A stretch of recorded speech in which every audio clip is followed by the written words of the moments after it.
All right. I am extremely excited and grateful and honored to host Alicia Garza on this podcast to explore the future. You need no introduction. So I would love to just dive right in and ask you, how do you discover your passion? Well, first of all, it's so good to be here with you. Thank you for inviting me. Um, I discovered my passion at 12 years old. I got really politicized around um, reproductive rights and freedom. And this was a time in this country that's not unlike the one that we're living now. But this time it was, in the early 90s, at the kind of apex, I think, of the AIDS crisis globally. And, conservatives were in power and they were pushing a massive agenda around morality. And in particular, they were really focused on sex. So this was the era that gave us Teen Mom, right? On MTV. This was the era where Madonna was being censored, all over the place for being quote unquote overtly sexual. This was the era of focus on the family, right? Newt Gingrich and Pat Buchanan and those guys really pushing laws that were intended to legislate morality. And for me at 12, I wasn't thinking about all of that, but I was kind of tapped in through being a part of the MTV generation um, to, this idea, right? That one set of morals should be put on everybody. Mm. And as it related to sex, I wasn't having sex at 12, but there was a big debate happening in my school about whether or not to offer comprehensive sex health education or abstinence only education. Mm. And for me, I grew up with a mom who had me alone. My mom's twin brother helped to raise me. My mom expected me, right? But she didn't expect to have me by herself. And when her relationship status changed, her whole life changed. And she talked to me a lot about sex. And I didn't get like, um, the fairy tales. I never heard stork stories or birds and bees. There were no metaphors being used. My mom said one thing consistently, which was sex makes babies and babies are expensive. Mm. My sex education was, my mom was a coupon clipper. And so, and she had to be, right? Because she was trying to save money so she could raise a kid. But as a result of her coupon clippings, my sex health education consisted of a VHS tape that she got in the mail that she had saved up enough coupons to get sent to her for free. And I believe it was like called like the Miracle of Life or something. And it was like some KQED PBS type special that was like the scientific origins of how people get born. You know what I mean? And so it was very much like an economic issue for my mom. And then, of course, also she believed in science. And when I became aware that, there was this idea, right, that people shouldn't get the information that they needed to not get in bad situations, that enraged me because I was living with someone and being raised by someone who was really struggling, right? Struggling to make ends meet, struggling to try to navigate a child support system that very much favored, well, I don't know if it favored, but I will say it certainly didn't favor Black women. Mm. Um, and also contextually at this time, Ronald Reagan was became president shortly after I was born. And he is known for really kind of advancing these stereotypes about Black women on government support. My mom never received government support, but this notion that Black people in particular were taking advantage of a system, right? And using it to buy fur coats and Cadillacs Mm. really impacted my mom's economic prospects and opportunities. right? Alongside other forms of racism in the workplace. So for me, right, seeing my mom struggle, seeing her work, multiple jobs to make ends meet, and then to be told, right, that in school I wasn't going to be taught, right, about how to protect myself, or how to have choice and agency over how I expressed intimacy with another person, seemed ridiculous. So I got super involved and spent all the way through my college years, right? Like getting active and being active around ensuring that women in particular had rights and the choice to make decisions about when, where, and if we plan to start families, and under what circumstances. Wow. That's I incredible. know. And that, I feel like as a society, our relationship to the body itself is such, it's at the crux of so many of the problems in the West.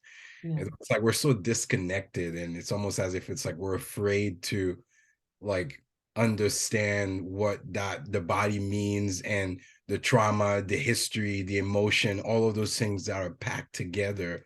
That's And right. I remember I was talking with a friend yesterday, and we are talking about how it's almost seems like we're obsessed with knowledge in the mind, and taming the body and kind of removing that disconnection. So I Mhm. guess my question is like, how did like sort of this social political awakening for you as someone in this nation, and your relationship with your body, like sort of fuel that like awareness around what it means to be more human, or what it means to create more loving communities and fight for justice in that sense? Yeah. Well, I'm so glad you and your friend were having that conversation, because it really points to kind of the origin story of this country, which is rooted in colonialism, right, and genocide and control. And you're absolutely right that there's such a focus on knowledge and the mind and being disembodied, right? And in that disembodiment, it provides product for control. Mm, So, bodies have always been surveilled, and there's always been an attempt to control bodies in this country, and also to control knowledge, right? And the use of it and how it's expressed.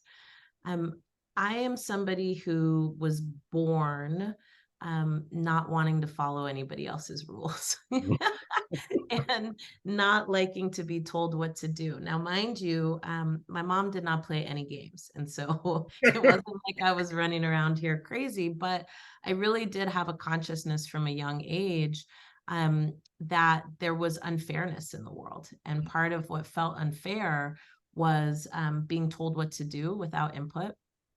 Part of what felt unfair was having assumptions made about what you were capable of and what you could do. When I was in school early on, I was testing really high. And, my mom, on top of all the other battles she had to fight to get me access, right, to classes that would stimulate me.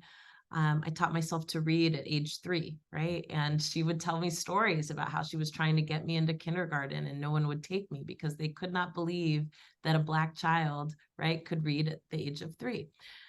So I really think that I came up, right? And again, not intentionally. My mom was not an activist. She wasn't super political. This was just her life.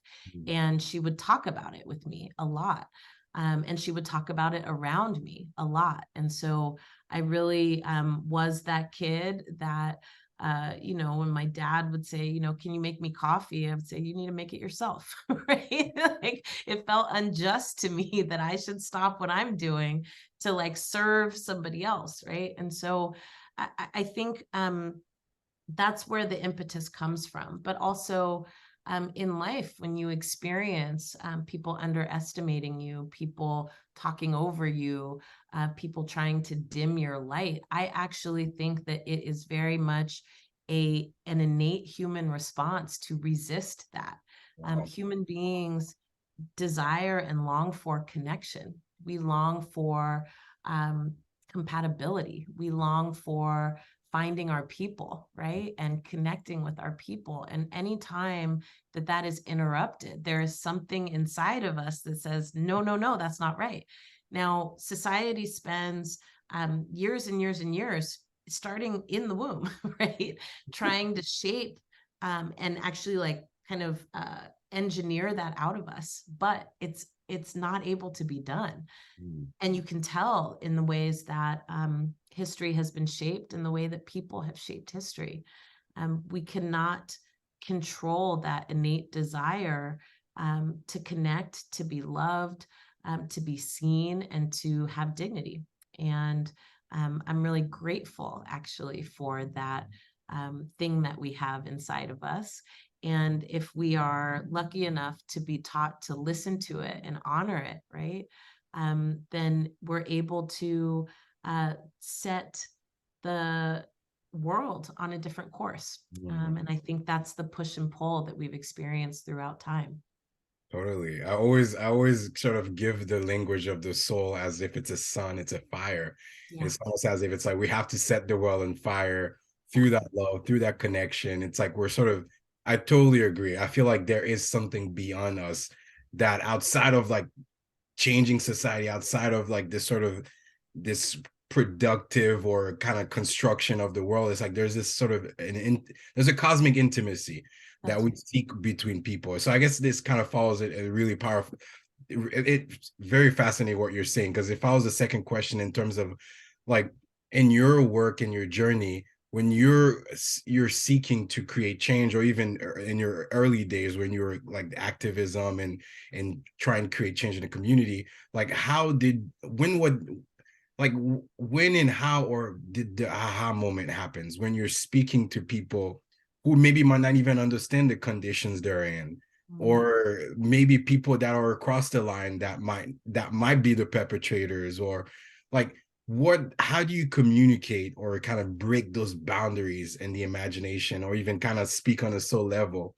Because Mm. I know, like, I've thought about this before, where it's like it might be very dangerous to open yourself that way to people that might not even see you as human. But like, how do you, like, I guess in your journey, how do you like allow people to imagine new things, to feel new things, so those connections can start to emerge? Mm-hmm. Well, we all do it, right? We all do it. And um, the trick here is, how do you unlock it? Mm. Like you said. So where it was unlocked, I mean, it's been unlocked in me for a long time. So first and foremost, for a while, I was an only child, and my mom worked, right? And my dad, when my mom got married, my mom and my dad worked a lot. And so I spent a lot of time alone. And in spending time alone, it's just you and your mind, right? So, you go to places that you can't go to physically, and you imagine different scenarios of what you could be doing or where you would be, right? Um, and that was really cultivated in me, right? Like nobody tried to beat that out of me, which I'm very grateful for. But where I really had an aha moment, because you're right, since I was 12, I was doing a lot of activist and advocacy work. And I describe that as like acting on your individual passions, right? An activist is somebody who finds something that they really care about, and then they take action around them, right? Often it's for awareness, right? So you might end up being an evangelist about the things you care about. You want to talk to everybody and anybody about your passion. An advocate is somebody who speaks for other people, Mm. right? So, you essentially, lobby, people who can make decisions about someone's circumstances on behalf of other people. But and that's a lot of what I was doing all the way through college. But where my aha came in was when I learned about organizing. Mm. And organizing is really where I feel like I found myself, right? Organizing is the process of building relationships with people so that folk can come together and talk about what they're experiencing differently and in common, Mm. and dream together about how they might shift that. And when I learned about organizing, right, I was like, that's it, right? That's tapping into that thing that we have inside of all of us where, we're each living distinct but connected lives. And each of us is going through things, but we might be experiencing them very differently. And sometimes in that experience, we can feel really isolated because the world does that to us, right? It both gaslights us and tells us that our experiences aren't really our experiences, or that it's our fault that we're having those experiences, or we shouldn't be having them, we shouldn't be thinking that way. Or what it does is it tells us that we're not powerful enough to change it, right? So you then get told, oh yeah, when I used to door knock in communities across the Bay Area, the common thing that people would say is like, yeah, this is totally a problem. We should get somebody to do something about that, right? We should get a lawyer. We should sue. We should this, we should that. But none of that was like their own action and activity. It was like somebody more powerful than me needs to have an impact on that. And organizing really is about helping people tap into their own power and helping people be the superheroes in their own stories. And in my mind, as a kid, I was the superhero in my own story. It was me that got to escape, right, from wherever I felt imprisoned. It was me that, found the buried treasure, right? It was me that unlocked the potential of what was possible. And I believe fundamentally that that's true for everyone, that you don't have to be born with any special abilities. Nobody comes from the sky and, changes the minds and hearts of millions of people. We've been told those stories a million times, right? You never really hear about the origin story of Martin Luther King or, Malcolm X, right? They just appeared and they were conscious, right? They had all the right ideas and people followed them and they led us to the promised land. That's not actually what happened. And we've been so robbed of the reality of how change happens that it really impacts our desire, right, to tap into that imagination and know that there's safety and brilliance there. So that's where my aha came from. And I can tell you, I've knocked thousands of doors. I have talked to thousands of people. I have sat on thousands of porches. I've bounced grandbabies on my knees. I have watched meals be made, while talking to people about their freedom dreams. And it is literally one of the most rewarding, inspiring things that I can be a part of. I love people. I love connecting with people. And even though I'm very much an introvert, right, I feel like I'm constantly searching for somebody who's searching for me, that person who will be like, actually, what you're thinking is not crazy at all. It's how it should be. I'm with you and I want to fight alongside of you. What do you think we should do? Here's my ideas. What are your ideas? Let's find the best of what we both have to offer and try it. Like, we lose nothing from trying it. We lose everything from waiting for somebody else to come along and fix it. Absolutely. Yeah, I feel like I always say like our agency has decayed over the last 30, 40 years. It's like it almost seems like if we are reduced to dust and we're like a walking corpse, society seems to thrive. Totally, And it's totally. like I don't understand. It's like as humans, we have so much power, we have so much agency, we have so much creativity, imagination, but Yeah, it almost as if it's like we need permission to express those deeper forces, or maybe we don't have the language or the vocabulary to like that's right. them out.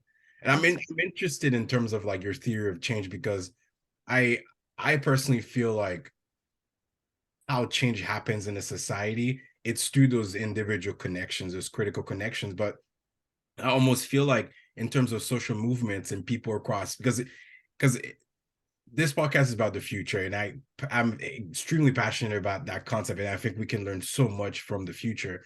And I feel like we're moving in an era as a planet where we're so highly connected, where we have like sort of this globalization is sort of erasing a lot of the traditions, the good or the bad of the traditions of the past.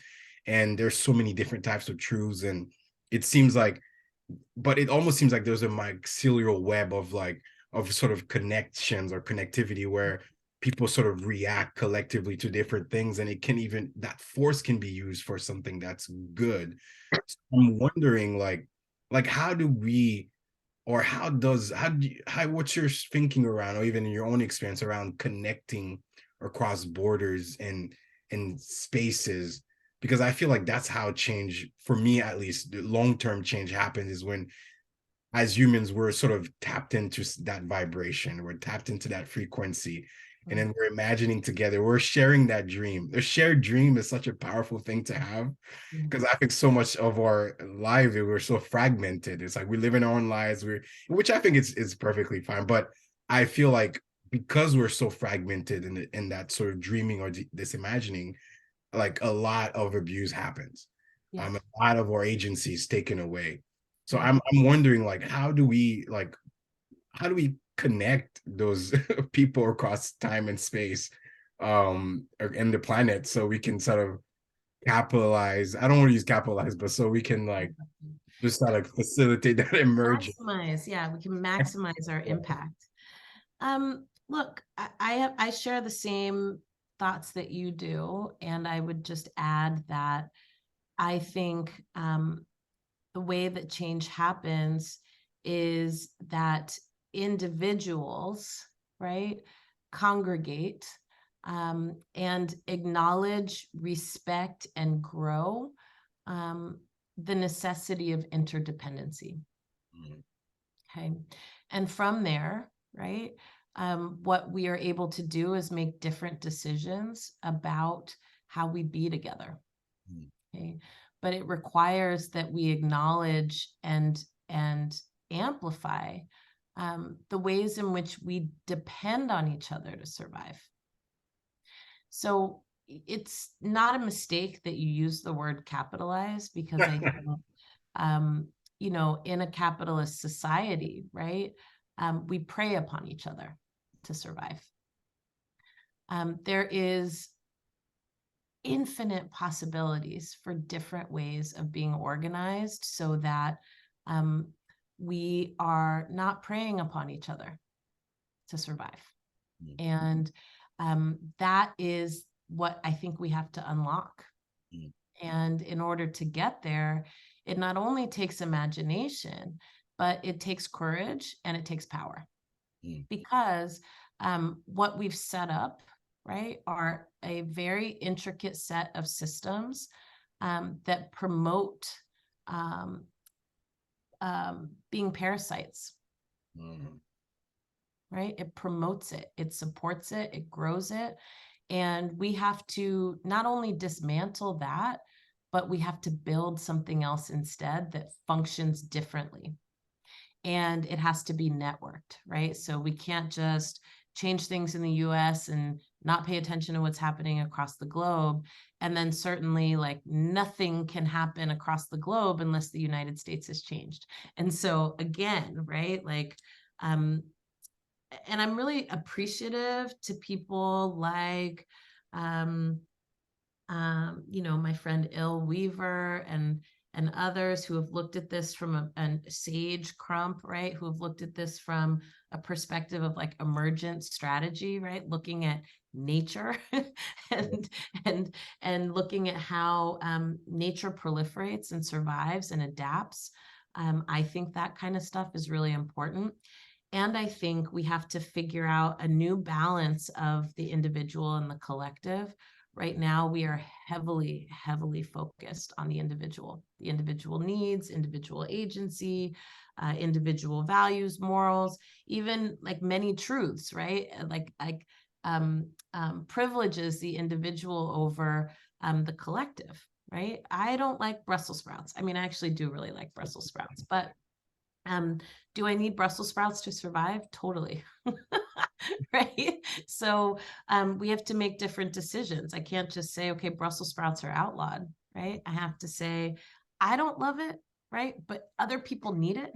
And so therefore it deserves to still exist. Yeah. And I think that has to happen across the board. And then with that, I would say, I just want to highlight this piece about, you know, building power. I think that there's so much wariness around power, and rightfully so. Power, as we know it, is deeply corrupt and chaotic. But I don't believe that that's inherently what power is about. I actually think power is about the exercise of dignity. And I think that's true individually, and I think that's true collectively. And in my work, I focus on building collective power, because I think ultimately, collectively, we deserve a level of agency that we don't have right now. Our systems need to be built around that. And it needs to help generate this idea that we are not only responsible for ourselves, but we're responsible for each other. And not in the focus on the family moral majority kind of way, but in the way that says everybody deserves to live full and dignified lives, and everything that we do has to be organized around that. And so for me, the bridge to connect where we are to that future, right, is really learning how not to be afraid of power. Let's say I snap my fingers today and everything shifted, right? So that none of the parasitic stuff is existing anymore. Okay, but we still have to figure out how to live together, right? And we still have to figure out what roles we play, right? Going back to emergent strategy, like a bee is a builder, but it doesn't build houses. Builds beehives. And so we all have different roles that we're going to play in the construction and maintenance of new systems. But we can't be afraid of the fact that we have to play a role. Everybody does. Everybody has to play a role. So that's what I spend a lot of my time thinking about. Like, how do we bridge where we are to where we want to get to? And what are the capacities and skills and tools that are needed in order to help us along the way? That's incredible. Yeah, I feel like a lot of our roles as humans, and thank you for everything you're saying. It resonates so much with me, and I agree. I feel like so much of our roles have been casted for us. Because I remember, like, I lived for 5 years in DC, and I moved in December 2016 when there was a shift in administration. Yeah. So there was almost a political nihilism that happened in my life where I sort of I wasn't disengaged, but I started not to believe in the power of politics as a mediating force. So like I took action in my own hands and like started this production house to set up like artist collectives of artists working together to imagine. But I think it wasn't until like a year ago where I heard a quote by Stacey Abrams that said that like voting will not save us from harm, but silence will dim us all. And I feel like for me, like this question, I have two more questions for you is when we look at the future and when we look at where we're headed as a planet, as a society, like how do we like embrace the or power of our dignity, the power of love, and the power that we have that's like our rightful or birthright as species to create those new systems, but also not discard the apathy that can often be created because if the entire political system is sort of founded based on like a white supremacist mindset, like how do we I guess the tension is like the theory of change. Do we work outside the system or within the system?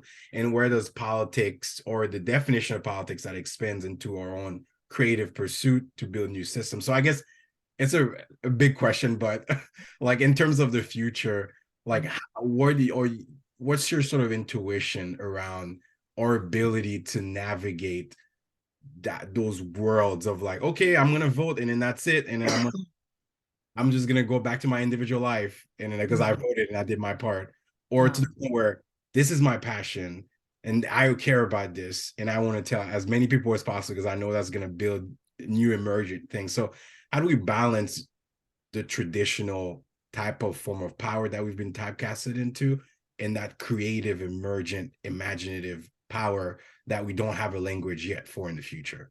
Yeah, I really appreciate this question. And I think that the answer is we've got to learn how to let both coexist, right? So I think a lot of people struggle with this, right? We struggle with, do I create change from the inside or from the outside?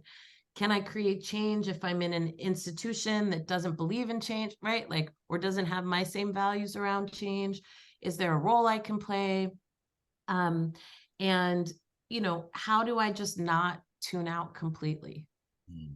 And my starting place is always to say, I get why you want to tune out. I do. Right. And actually, like, on the activist side, right? Like, we browbeat people for tuning out.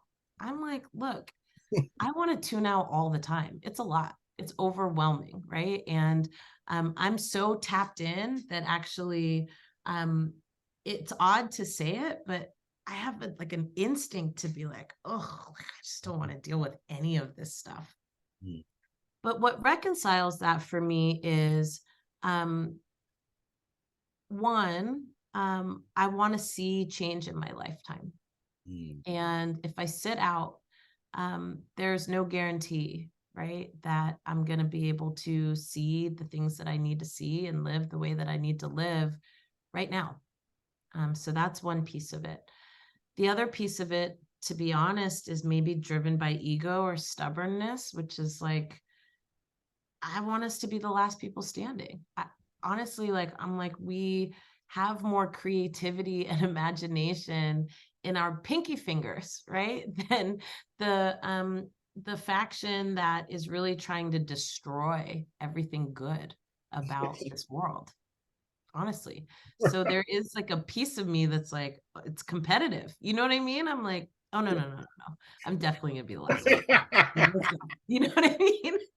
And I say I as like we, right? Like, I have to remember that even though I'm being bombarded with messages every day that it's pointless and fruitless, like, the truth is we're the majority.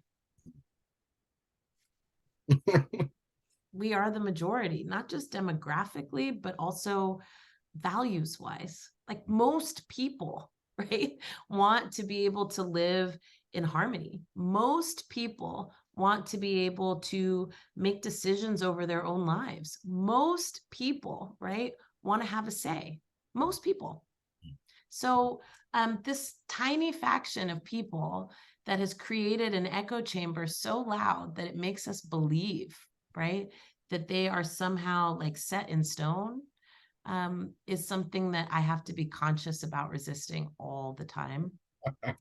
And then I have to also remember, like, there's not just one way to make change. So for me, this is my way, right? And in my spiritual tradition, like, what I know is that this is what I'm here, this is what I'm destined to do. It's unique to me, but everybody has a unique thing to them, right?